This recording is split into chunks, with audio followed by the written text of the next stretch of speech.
Hey guys, welcome back to Cooking with Geenah. Let's start the day off with a cup of tea.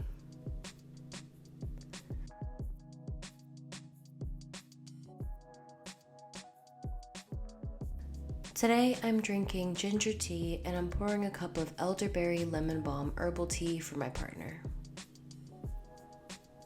My stomach tends to feel uneasy in the mornings, which is why I usually go for ginger, and the elderberry lemon balm tea is a good way to start off a possibly high-stress day. And now for some breakfast. I plan to go grocery shopping and it's never a good idea to do that on an empty stomach. Today, I went for a fried egg with soy sauce, sesame oil, and some sesame seeds sprinkled on top, all on a bed of white rice.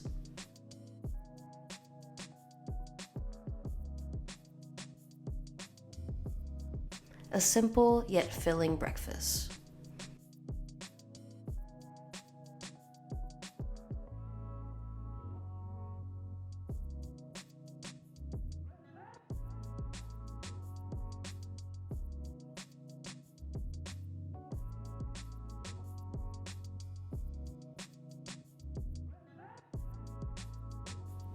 And I'm back from the grocery store.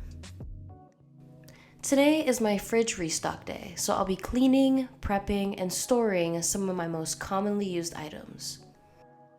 I have blackberries, blueberries, strawberries, green beans, green onions, mushrooms, beef, and chicken. I was so confused. Why are these strawberries the size of my fist? Anyways, I start by putting all the fruits in bowls, giving them a quick rinse, and then soaking them in some water with some salt and vinegar. Afterwards, I rinse it until the smell of vinegar is completely gone. You definitely don't want vinegary fruits, it's pretty nasty.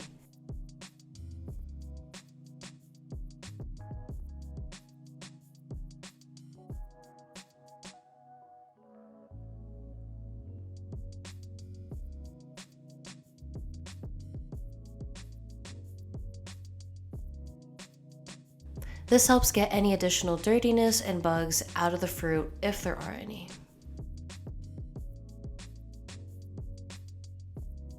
Fruits are also so expensive and I needed a way to make them last longer than a couple of days.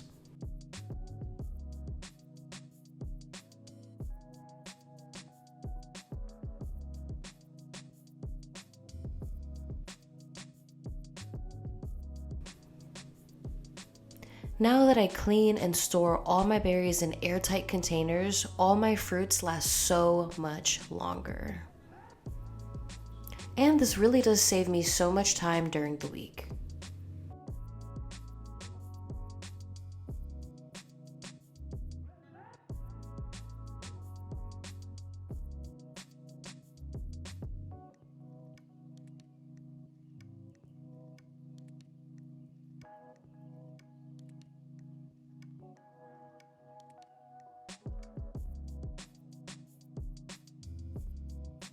It's easy to make myself a little bowl of blackberries or pack my partner some berries for their morning oatmeal. Plus, we have fruit for a while.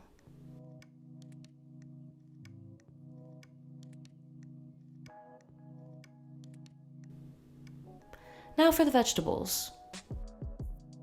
Let's start with the green beans. Obviously, clean your veggies. Don't be nasty, you know.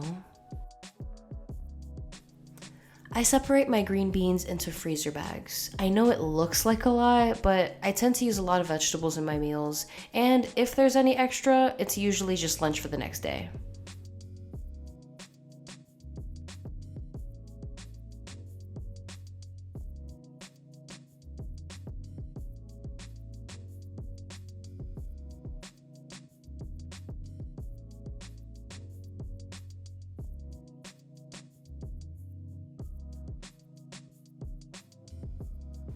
Mushrooms are next. So with mushrooms, I've seen some people not clean them depending on the mushroom type, but To be honest, these were really dirty. I mean, clumps of dirt were coming off of them, so I cleaned them pretty thoroughly. Afterwards, I started popping the stems off of them. This isn't super necessary, and it's honestly more of a personal preference. It just makes the mushrooms a little easier to store.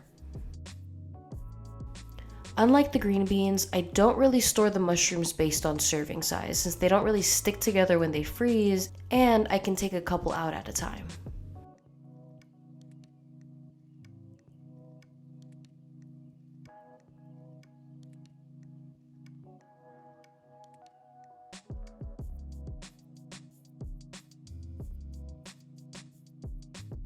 And finally, my last vegetable for today, green onions. These were a bit big for my salad spinner, so I cut them in half before I started cleaning them. I recommend using a knife, but I was feeling really lazy, so hey, I got it done, you know? Once they're clean, I chop them into small pieces and freeze them. They don't stick together when they freeze, so you can take them as you need them.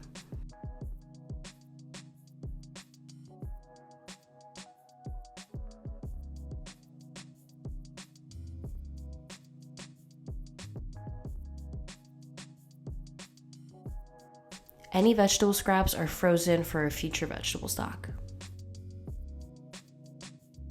Here, I separated the boneless chicken thighs that I got into 4 freezer bags and obviously froze them.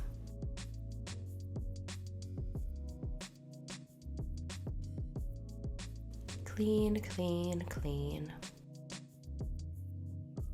So, a couple of videos ago, I mentioned putting a wet paper towel underneath your cutting boards. This is why. I forgot to do it this time and my cutting board was sliding all over the place. Not gonna lie, I definitely checked to make sure I had all my fingers at the end of it.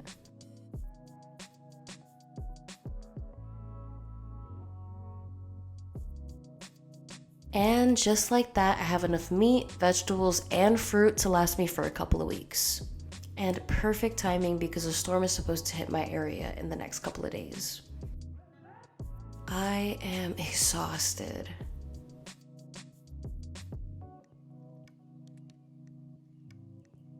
And now to start dinner. Tonight I'm making honey mustard chicken and vegetable fried rice.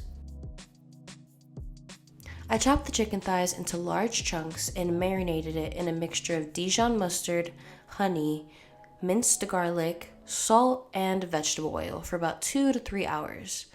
I've left it overnight before and the flavor really seeps in, but I really only had a couple of hours. I put a bit of oil in the pan and pan fried the chicken on a medium heat until it's golden brown. Once the chicken is about halfway done, I started the vegetable fried rice. I made this rice really simple, just some frozen vegetables, soy sauce, oyster sauce, sugar, and sesame oil. I also sprinkled in some green onions towards the end and mixed it in with the rice. And here's the yummy final product. It did end up raining the next day and I spent the entire next day indoors with the kitties as it should be. Thank you again for watching and I hope you enjoyed the video. Don't forget to like and subscribe and let me know what's your favorite rainy day dish in the comments. See y'all next week. Bye!